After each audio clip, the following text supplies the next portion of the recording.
প্রত্যেকটা শিল্পীর একজন দেশের সাধারণ নাগরিক হিসেবে তো আমারও অনেক অধিকার আছে, তাই না? আমাদের এই অধিকারগুলো কেড়ে নেওয়া হয়েছে। এবার চিত্রনায়িকা অরুণা বিশ্বাস অভিযোগ করলেন অন্তর্বর্তী সরকারের সাবেক উপদেষ্টা ও নির্মাতা মোস্তফা সরোয়ার ফারুকীর বিরুদ্ধে। সামাজিক যোগাযোগ মাধ্যমে কান্না জড়ানো কণ্ঠে চিত্রনায়িকা অরুণা বিশ্বাসের একটি ভিডিও ভাইরাল হয়। এ নিয়ে নেটিজেনদের মধ্যে উঠেছে আলোচনার ঝড়। ঢাকাই সিনেমার এক সময়ের জনপ্রিয় নায়িকা অরুণা বিশ্বাস কান্না জড়ানো কণ্ঠে এনেছেন নানা অভিযোগ।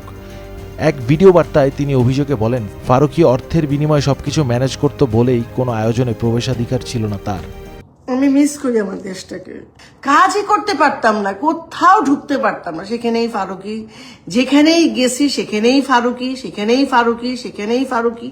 টাকা দিয়ে সব ম্যানেজ করে রাখতো সব। সে যেত, তার বউ যেত। দেশীয় চলচ্চিত্রের এই অভিনেত্রীর দাবি, শুধু তিনি নন, অনেক শিল্পীর জীবন ধ্বংস করেছেন ফারুকী। অরুণা বিশ্বাসকে কেউ দেশ থেকে বাধ্য না করলেও এমন আচরণে কষ্ট পেয়ে পাড়ি জমিয়েছেন কানাডায়। আজকে আমি 30 বছর ধরে কানাডায় আমি সিটিজেন।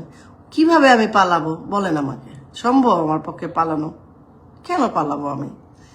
আমার পাসপোর্ট না থাকলে আমি আসতাম না। আমরা কি করতেন? মেরেই তো ফেলতেন, মেরে ফেলতেন, আপনাদেরই জয় হইতো।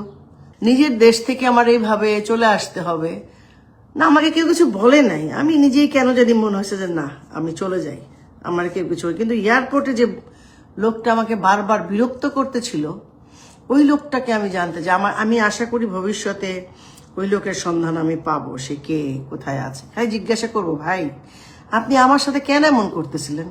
আমাদের কিছু শিল্পীর জীবন ফারুকী শেষ করে দিছে। ও মনে করতেছে ও জিতে গেছে, ও জীবনও জিততে পারবে না। অভিনেত্রীর এমন ভিডিও বার্তায় নেটিজেনদের মধ্যে দেখা গেছে মিশ্র প্রতিক্রিয়া। সোশ্যাল মিডিয়ায় আলোচনা সমালোচনার মাঝেই প্রশ্ন উঠেছে অরুণা বিশ্বাসের জুলাই আন্দোলনের ভূমিকা নিয়ে। অভিনেত্রীর কান্না জড়ানো অভিযোগ দেখে অনেকেই বলছেন শিল্পী সত্তাকে রাজনীতির ঊর্ধ্বে রাখতে। Desk report, channel 24।